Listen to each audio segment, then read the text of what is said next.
Que la paz del Señor esté con cada uno de ustedes. Antes de sumergirnos en el relato de hoy, una historia sobre la riqueza, la pérdida y la redención, les pido un pequeño gesto que nos ayuda a sembrar estas semillas de reflexión en más corazones. Si este mensaje resuena en ustedes, consideren compartirlo y seguir nuestro canal. Cada vez que lo hacen, nos ayudan a esparcir una luz de esperanza. Que Dios bendiga sus manos y sus intenciones. Ahora, acompáñenme en este viaje. A finales del siglo XIX, en las vastas y polvorientas tierras que recordaban al viejo oeste, vivía un hombre cuya riqueza era una leyenda. Se llamaba Martín, pero en el pueblo y en sus dominios, todos lo conocían simplemente como el patrón. Sus tierras eran tan inmensas que el sol parecía demorar su viaje de un confín al otro. Poseía viñedos que se extendían como mares de esmeralda, rebaños de ganado que poblaban las colinas y una casona de maderas nobles que refulgía con los tonos dorados del atardecer. En esa casa, que era más un palacio que un hogar, vivía con su esposa, Marta, y sus 4 hijos. Tenía todo lo que un hombre podría desear, o al menos, eso es lo que él creía. Era un día sereno, de esos en que el cielo es de un azul profundo y el viento acaricia la tierra con una brisa fresca. El patrón montaba su imponente caballo blanco, un pura sangre que era el reflejo de su propio orgullo, y se dirigió hacia los viñedos. Al llegar, su mirada aguda recorrió las hileras de trabajadores. Se detuvo al ver a un hombre, un jornalero de rostro surcado por el tiempo, que no mantenía el ritmo frenético de los demás. Jornalero. La voz del patrón resonó, cortante y autoritaria. Señor, respondió el anciano, con la voz temblorosa. Con un tono que no admitía réplica, el patrón inquirió, ¿por qué no avanzas como los otros? ¿Acaso no te pago para que trabajes? Señor, ya no puedo. Mis fuerzas no son las de antes. La edad me ha pasado factura. Solo trabajo para llevar un mendrugo de pan a mi familia. Por favor, no me despida. El patrón lo miró con desdén. Ese no es mi problema. Si no puedes trabajar como los demás, no tienes lugar aquí. Estás despedido. Y elevando la voz para que todos los demás escucharan y temieran, añadió, y si hay alguien más que se sienta cansado, que hable ahora o calle para siempre. Aquel hombre había dedicado años de su vida a esas tierras, pero para el patrón, su lealtad no valía nada. Lo despidió sin la menor vacilación, como quien se deshace de una herramienta rota. Tras ese acto de crueldad, el miedo se apoderó de los demás trabajadores. Ese día, 5 hombres más fueron despedidos por nimiedades, por excusas que no valían ni el polvo del camino. El patrón se sentía omnipotente, el dueño absoluto de sus destinos. En las pausas del arduo trabajo, los jornaleros murmuraban entre sí. El patrón ya no es el mismo.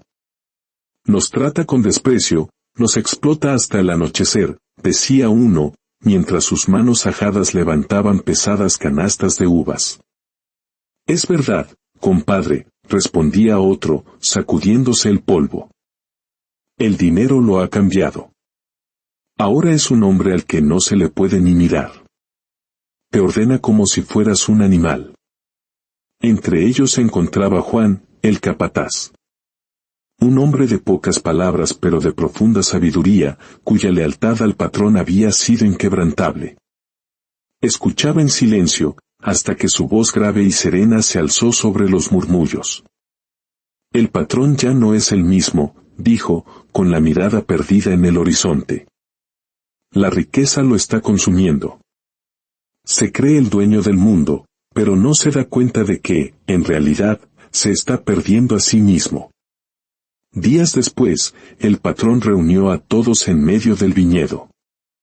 Con su rostro endurecido por el orgullo, les lanzó una nueva orden. Desde hoy, trabajarán horas extras. Al que no le guste, ya sabe dónde está la puerta, dijo, señalando el camino con un gesto displicente. Los hombres, agotados y sin esperanzas, solo pudieron bajar la cabeza y susurrar un resignado, sí, señor. Su arrogancia no conocía límites. Gritaba a todos, incluso a su propia familia. Esa noche, regresó a casa ebrio, como ya era costumbre. Se desplomó en una silla y gritó, Marta, sírveme de comer. Ella, con el corazón encogido por la preocupación, le sirvió un plato de sopa caliente. Pero sus manos, temblorosas por el miedo, flaquearon, y un poco del caldo se derramó sobre la mesa. El patrón estalló en furia. ¿Pero qué haces, inútil? Ni para servir un plato sirves. Estoy harto de tu torpeza. Lárgate de mi casa. No quiero a nadie que no sirva para nada a mi alrededor. Esas palabras fueron dagas que se clavaron en el alma de Marta. No era la primera vez, pero esa noche, algo se rompió para siempre. Una luz se extinguió en su mirada. En silencio, comprendió que no podía seguir viviendo en esa prisión de oro y desprecio. Los gritos despertaron a los niños, que comenzaron a llorar aterrados.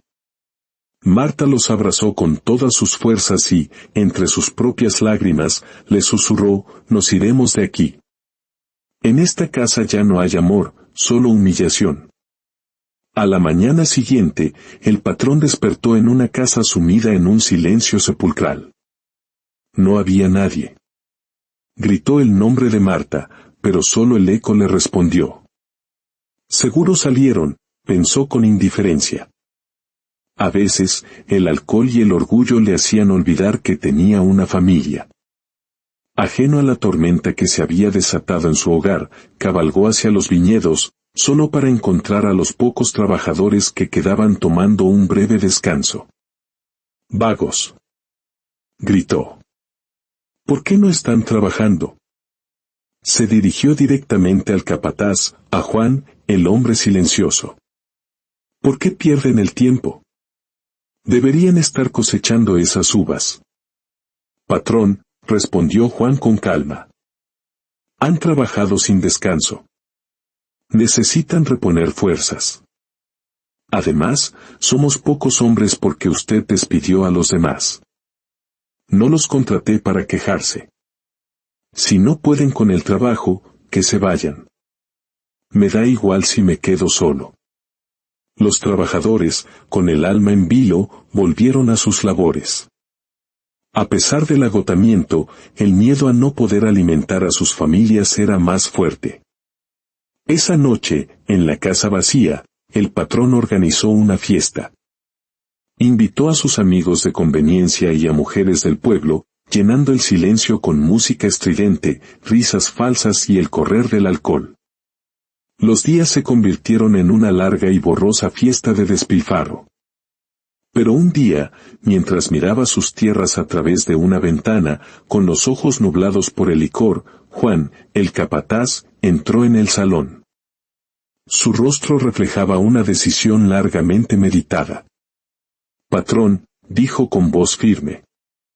«Ya no puedo seguir así. Usted ya no es el hombre que yo conocí y respeté.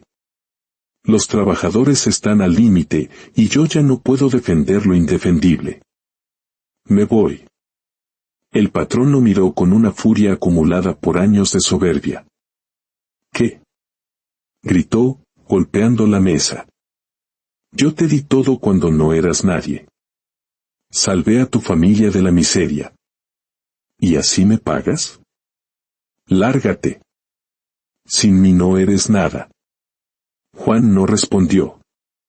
Simplemente dio media vuelta y se marchó, dejando al patrón atrapado en la jaula de su propia vanidad. Y con la partida del último hombre leal, la ruina, como una sombra paciente, comenzó a seguirle los pasos. Los pocos jornaleros que quedaban abandonaron las tierras. Los viñedos, antes prósperos, se secaron. La maleza reclamó su dominio y las plagas devoraron lo poco que quedaba. Su esposa, sus hijos, su capataz, sus trabajadores. Todos se habían ido. La casa, antes rebosante de vida, era ahora un mausoleo de su soledad. Una mañana, tras días de borrachera, el patrón despertó. Se sentó en la vieja silla de madera, la misma donde alguna vez compartió la cena con su familia. Miró a su alrededor, la silla vacía de su hijo, la cocina silenciosa donde Marta preparaba el desayuno. Y entonces, el dique de su orgullo se rompió. Las lágrimas comenzaron a brotar, incontrolables. No había rabia ni excusas, solo un dolor puro y devastador. Cayó de rodillas en medio del salón vacío, y el único sonido fue el crujido de la madera bajo su peso.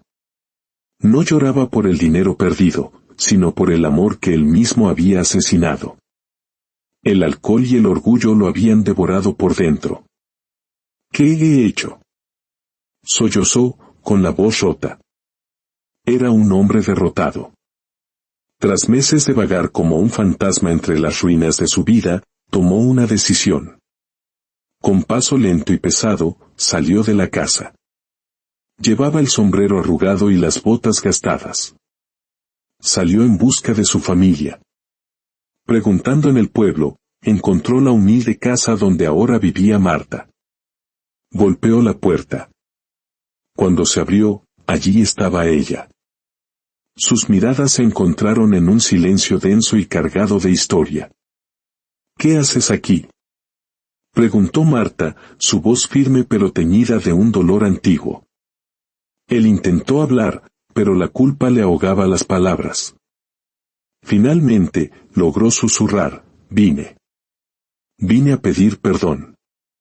Marta lo miró, y en sus ojos había una tormenta de emociones contenidas. ¿Perdón?, repitió ella. ¿Es todo lo que tienes que decir después de tanto daño? ¿Esperas que te reciba con los brazos abiertos, que todo sea como antes? No, Martín. Ya no soy la misma. Tú te hundiste en tu orgullo, y nos arrastraste a todos contigo. Marta, por favor. No quiero perderlos. Sus labios temblaron al pronunciar una verdad irrevocable, ya nos perdiste, Martín. Nos perdiste hace mucho tiempo. Y sin decir más, cerró la puerta. Ese rechazo fue el golpe final. Regresó a su casa vacía y se entregó por completo a la bebida, buscando en el fondo de la botella un olvido que nunca llegaba. Un día, Juan, el capataz, escuchó en el pueblo los rumores sobre el estado deplorable de su antiguo patrón. No era un hombre rencoroso. En su corazón, el perdón había echado raíces más profundas que el desprecio. Fue a la casona y encontró al patrón tirado en el suelo, apenas con un hilo de vida. Sin dudarlo, lo levantó, le dio agua y salió a la calle pidiendo ayuda. Los vecinos, a pesar de todo, acudieron. Buscaron un médico, llevaron comida. Juan se quedó a su lado durante semanas, cuidándolo con una paciencia infinita hasta que el patrón recobró la conciencia y las fuerzas. ¿Por qué?, preguntó el patrón con voz débil. ¿Por qué estás aquí, después de cómo te traté? Porque usted es mi patrón, respondió Juan con sencillez. El mismo que me tendió la mano cuando yo no tenía nada. Usted me dio trabajo y me permitió cuidar de mi familia. Yo no olvido eso. El patrón lloró, esta vez no de autocompasión, sino de gratitud y vergüenza.